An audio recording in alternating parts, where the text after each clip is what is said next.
Hey y'all, welcome back. Today we're checking out why did 100,000 people watch this place burn? In South London, massive stone staircases rise to nothing. Crumbling terraces frame an absence where once stood mankind's first glimpse of the future. The largest building ever constructed vanished without a trace. Wow. He had no architectural training. His inspiration came not from great cathedrals or classical temples, but from a floating leaf. A gardener who in just 9 days sketched a revolutionary design that would transform how humans build forever. What made the Crystal Palace so revolutionary that modern skyscrapers still echo its DNA, and why, after a mysterious fire reduced it to ash in 1936, was this wonder of the world, a structure that could have been rebuilt, deliberately left to memory? Interesting. Be sure to go to Saffron and like and subscribe. Disclaimer here, I was not able to get in touch with them to ask for permission to post a reaction to this video. If you are Saffron and you would like for me to take this down, just let me know. Let me know. And I will. I just realized, I guess yesterday, I reacted to a video about places in London that have been lost. And one of them was the Crystal Palace. I had heard of the Crystal Palace before, but for some reason I thought it was still around. I'm sure whatever video made me aware of Crystal Palace also told me that it was no longer there, but for some reason that part didn't stick. So I'm really interested to find out more about the Crystal Palace. So just let me back up. This guy had no architectural training and he designed it like a greenhouse. If it's metal and glass, what burned? I guess the plants inside? And it was hot enough to melt the metal? Or, I don't know. Curious.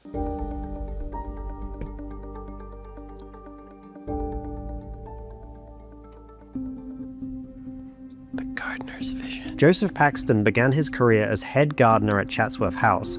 There, he pioneered revolutionary greenhouses, studying how nature itself solved structural problems. He was particularly fascinated by the Victoria amazonica water lily, its massive leaves supported by a network of natural ribs so strong his daughter could stand atop them without sinking.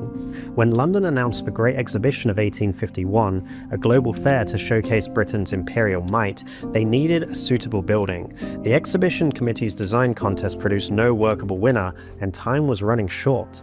Legend has it that during a boring committee meeting, Paxton sketched his radical idea on a piece of blotting paper, essentially a giant greenhouse. The structure would be made entirely of standardized parts, iron, wood, and glass, that could be mass-produced and simply bolted together on site.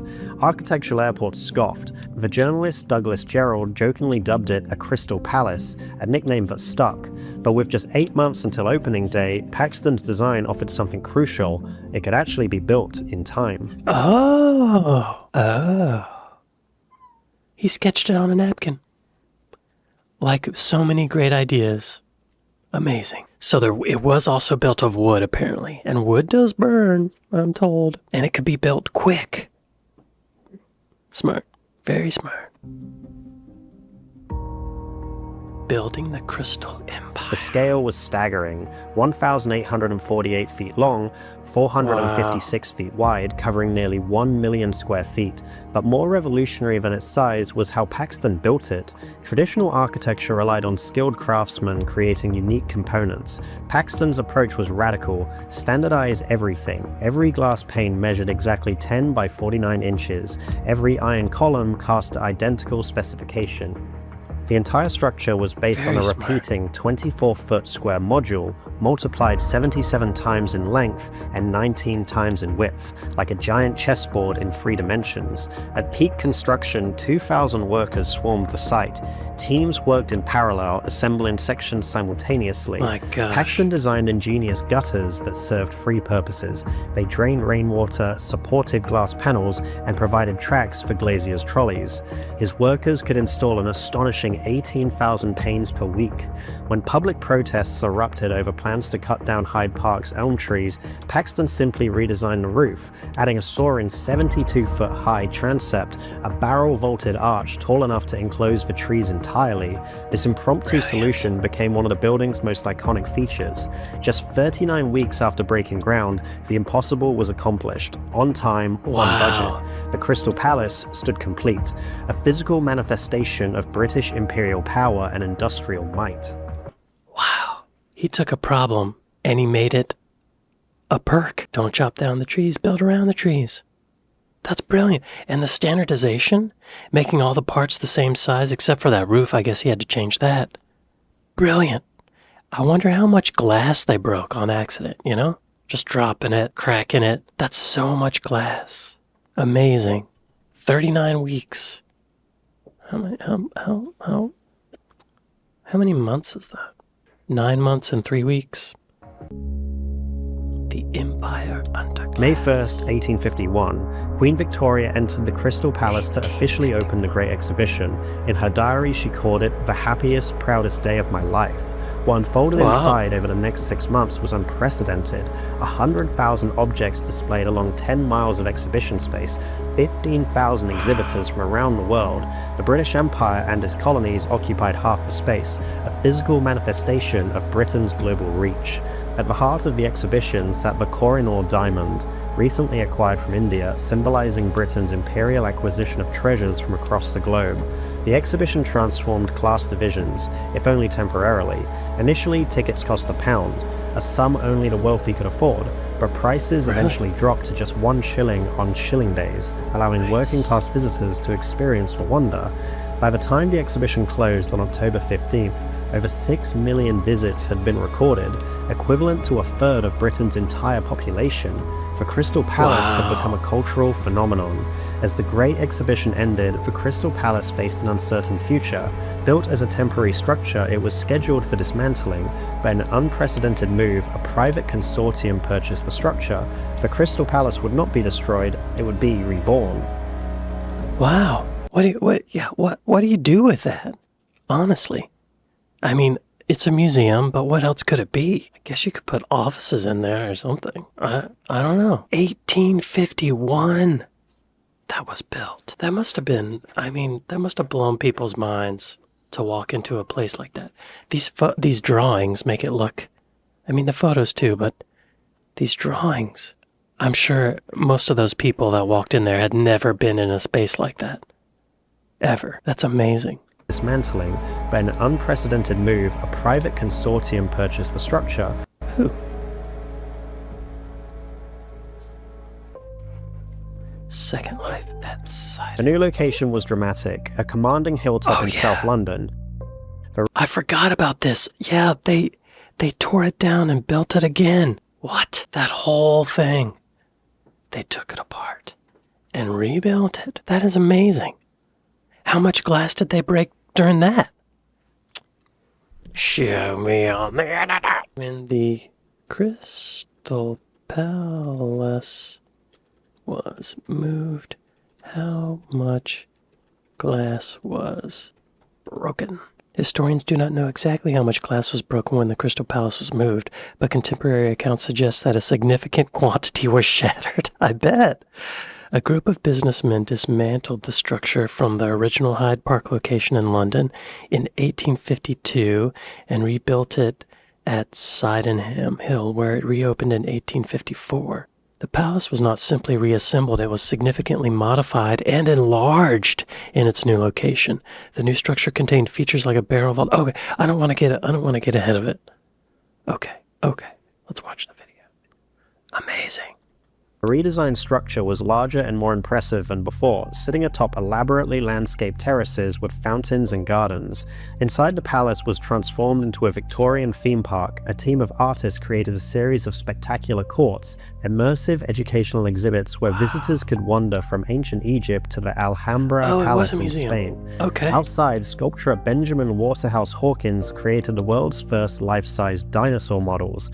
In a publicity stunt, he hosted a New Year's Eve dinner party cavity inside the hollow mold of an iguanodon, distinguished scientists dining inside the prehistoric beast. As years passed, the Crystal Palace became a hub for Victorian entertainment and cultural firsts. The world's first cat show was held there in 1871, and festivals featured thousands of musicians. Even the FA Cup finals were played in its grounds from 1895 to 1914. But as the Victorian era faded into memory, so did the Crystal Palace's fortunes. By the 1930s, the once sparkling palace was showing its age. Attendances dwindled despite renovation attempts. The Great Depression further strained its finances. Okay, that does make sense. That's a bunch of metal. And it's getting old. That's early metal. Victorian metal. It's almost 1850 to 1830. Is that like 80 years?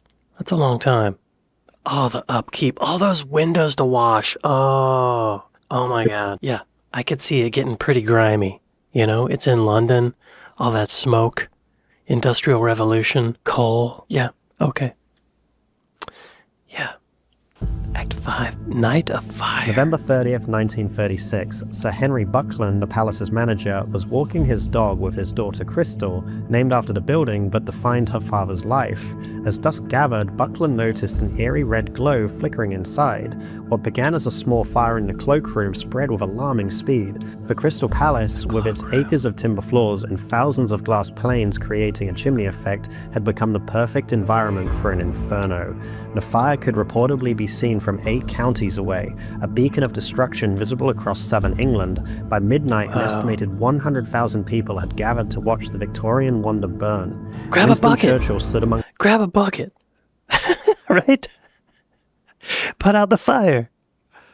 I mean, what could they do, really? Wow. In the cloakroom. That's suspicious. Like, someone left a cigar in their coat. On accident. The spectators as he gazed into the flame. Winston Churchill did it. Victorian wonder burn. Winston Churchill stood among the spectators. As he gazed into the flames, he uttered words that would become famous. This is the end of an age. By morning, all that remained was a smoking skeleton of twisted metal. 85 years of history had been reduced to ash. Despite investigations, the cause of the fire remained a mystery. With Britain inching toward war, there was neither will nor resources to rebuild. Dang. Yeah, that makes sense. Dang. 80 years is a good life, though, right? And we have some photos. Those people got to enjoy it, and now it's a park. More resources to rebuild. The Crystal Palace burned to ash in 1936, but its DNA lived on in every glass tower that punctuates a modern skyline. Paxton's revolutionary approach, standardized components, prefabricated elements, the integration of structure and light, now defines contemporary architecture. It's huge. In South London, Crystal Palace Park remains as a green legacy. The Victorian dinosaurs still guard the lake. The terraces and sphinxes still stand, silent witness to what was lost. The name lives on. The neighborhood is still called Crystal Palace. The local football club bears the name. Nice. Even local pubs and cafes incorporate the name, preserving the memory in everyday life. Wow. Joseph Paxton began his career creating perfect environments for exotic plants. His genius was to apply nature's engineering solutions to human problems. As a gardener, he understood something that architects had forgotten, that strength can come from lightness, that transparency can be more powerful than solidity. From a gardener's greenhouse to a symbolic peak of an empire, from a temporary exhibit hall to an enduring architectural revolution, from Victorian spectacle to modernist principle, the Crystal Palace may have vanished in flame, but its legacy grows on. In every glass skyscraper that punctuates the city skyline, in every prefabricated structure that rises with efficiency, in every space designed to celebrate light rather than walls.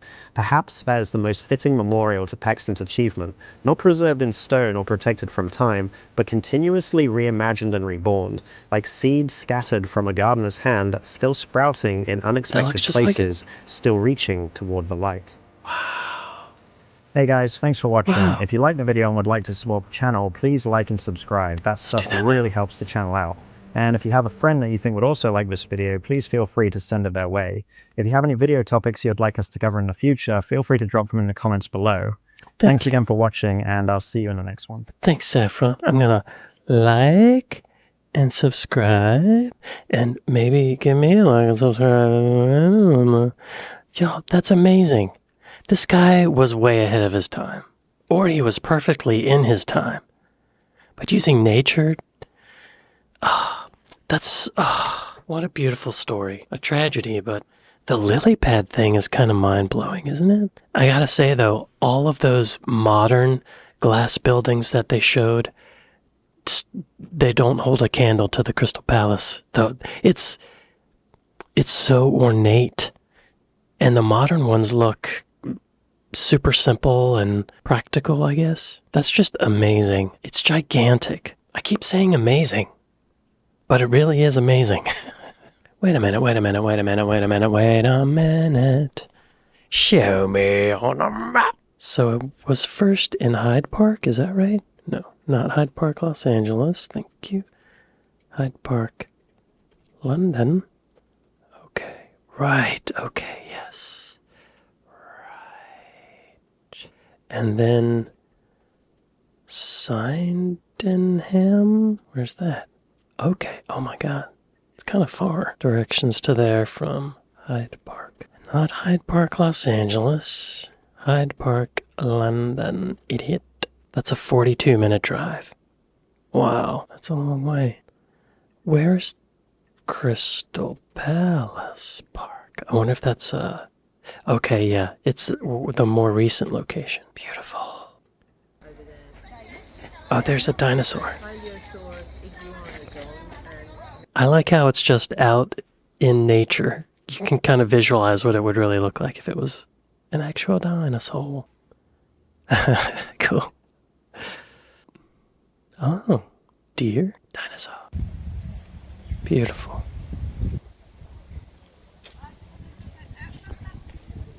The steps oh, there's the Sphinx. I was just about to ask about those steps leading up to nowhere. It's a monument? Gorilla. Swans. Or geese. Those are geese, not swans, right? Wow, there's a lot more dinosaurs than I expected.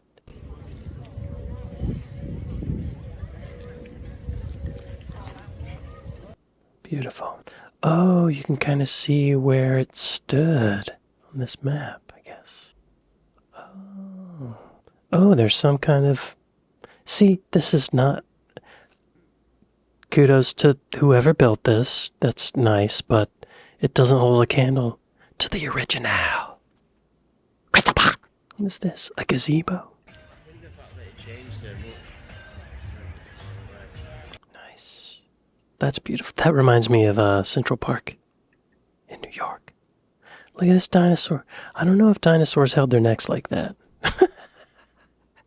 That's an interesting way to construct the neck. I'm surprised it's held up. That looks like it would fall apart.